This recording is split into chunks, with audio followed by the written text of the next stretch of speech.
All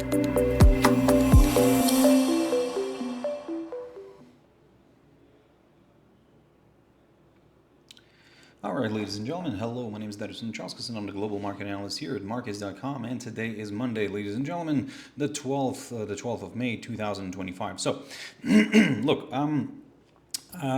we had a relatively busy weekend, I would say. I mean, look, the markets were kind of waiting for Monday, in my opinion, to open up and move higher because, again, during the weekend, there were some talks about, kind of making the deal better, making the relationships better between US and China. So the officials were meeting during the weekend. Look, in a way, everybody was kind of expecting that maybe there's some sort of a deal would be reached. Of course, there's always an element of the doubt. Maybe something will backfire and all that stuff, right? But again, during the weekend, we saw some messages on some social media platforms by Trump saying that there is progress and blah blah blah. So in a way, the market was kind of prepared already for some good news. The only thing is that nobody knew what the news were. So apparently.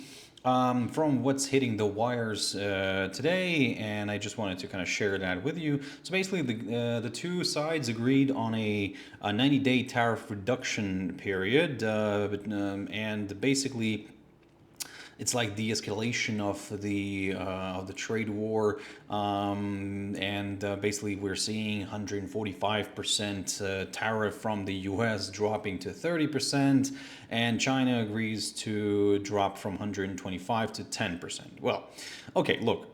I think the moment that's what's going to happen. I think that maybe this has been done to help out the market a little bit, and to bring it back to life. Maybe even go for some all-time highs. But I'll jump into the stocks in a bit. And I think that this is something that the market, like I said, is looking at. Look, before we jump any further, as always, I just wanted to quickly share with you our risk disclaimer. So the content we produce does not constitute investment advice or investment recommendation and should not be considered as such.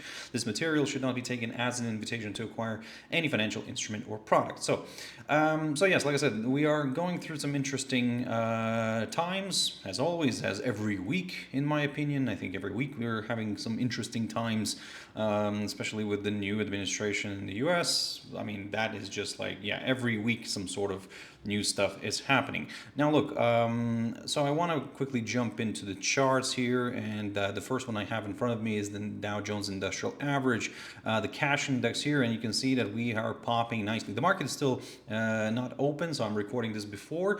The market is still not open, but we are seeing we saw the futures rallying. Cash indices are, yes, pushing nicely to the upside here. So in a way, I'm leaning still towards the upside, but of course I'm keeping an element of doubt here a little bit because, look, it's this administration we're talking about right now. I mean, it can anything can happen, and at the moment, of course, yes, there's one positive thing coming out. We're seeing that yes, they're showing signs of willingness to communicate. However, the market is still taking everything with a pinch of salt because, look, yes, on one hand, great, the deals are done and blah blah blah and stuff like that. But on the other hand, we know how fragile everything is. That it can change like that, and that's kind of it. So you think that let's go invest into stocks again long term, but actually with right now you're not sure. Okay, yeah, I'll go in, and but actually, are they not going to come up with another problem after 90 days or something like that? So that's why everybody's just still on the edge. Probably everybody's now engaging in this short-term trading. And again, people are looking for somewhere like, where they can invest somewhere else. I think that still bonds could be, government bonds could be one of the places to go to. By the way, let me just have a quick look at what's happening with the 10-year note. So there we go. We're seeing this one actually pushing back up a little bit. It's interesting. It is interesting, that although there's some positivity we're seeing here, the yield pushing back up here on the 10-year note. And okay, I mean, what can I say? It's an interesting one. It's an interesting moment here. So let's see how this is going to play out, of course. But I think that this is, like I said, this is where investors might actually end up traveling to or putting their money to. Because again, the stocks, yes, great. We're seeing, let's have a look in NVIDIA, for example, pre-market. Because again, I'm recording this one before the US opening bell. Pre-market, 122, we're already above. Who else? Apple.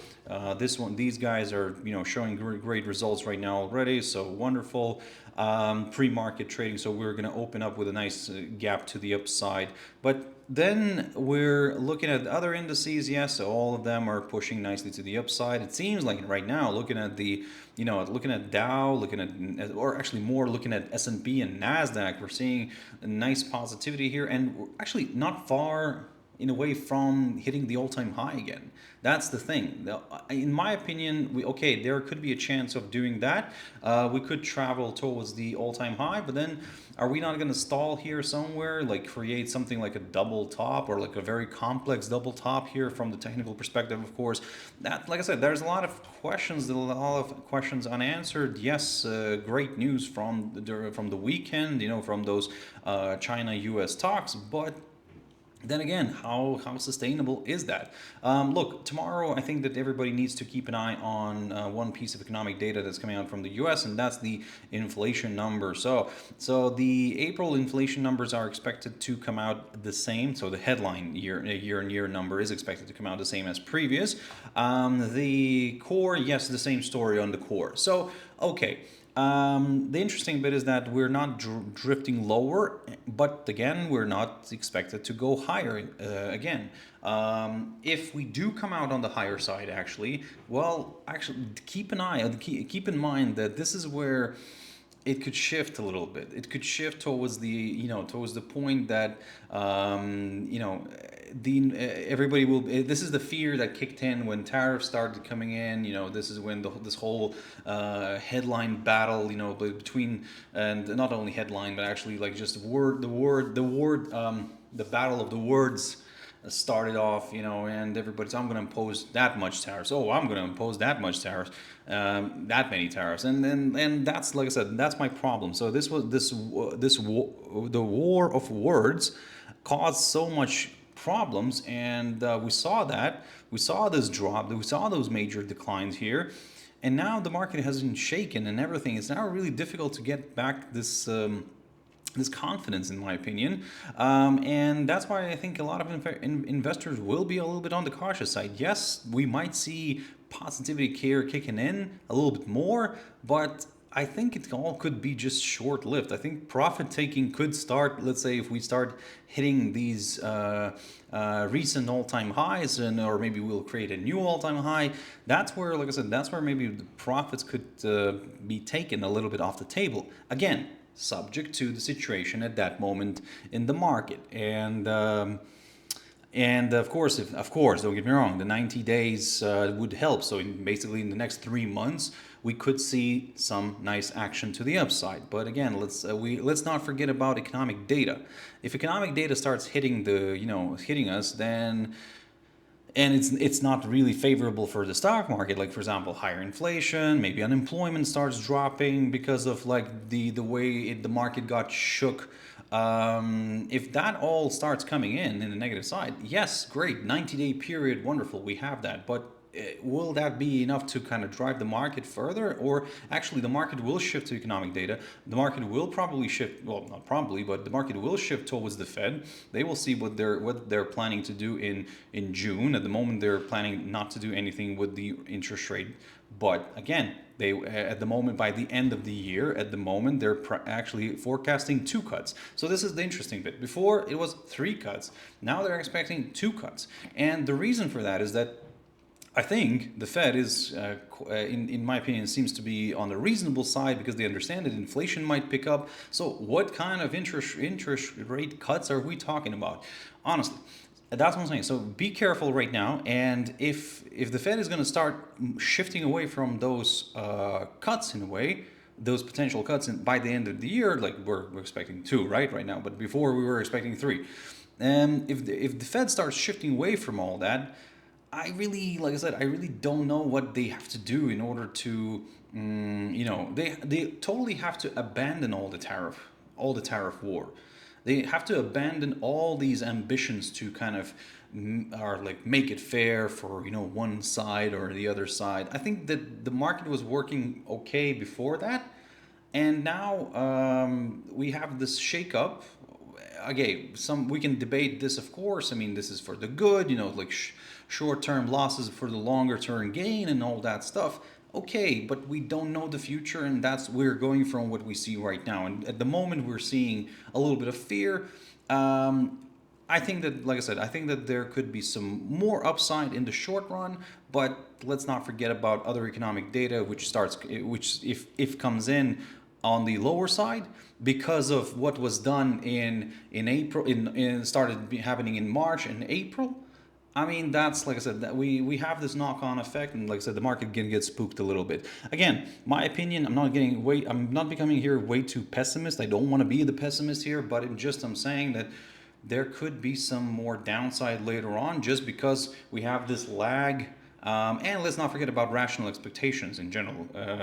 There is normally like a year until kind of people it kicks in for people, that, oh, actually, what, it's not that good. So that's what I'm saying. So initially it's all okay, but actually it builds up in the background, and then eventually it picks up in the economy after like around a year time. So look, let's see what's going to happen. Again, I'm not I unfortunately I don't have the crystal ball, and I'm going from what I see right now, and I would say I'm a little bit leaning more towards the upside, but with very, very cautiously. So, and again, very like for now, at least for now. Maybe I'll change my change my opinion later. But for now, I am leaning a little bit more towards the upside. But again, like I said, very, very carefully, cautiously.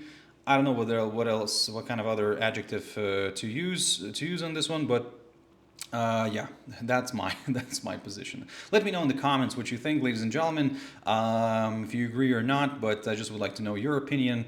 Thank you for watching. As always, ladies and gentlemen, stay safe. Have your stop losses in place. Risk only what you can afford to lose. Don't overtrade, and everything will be fine. I'll see you next time in one of my other top news with me, Darius Anucauskas. Bye bye.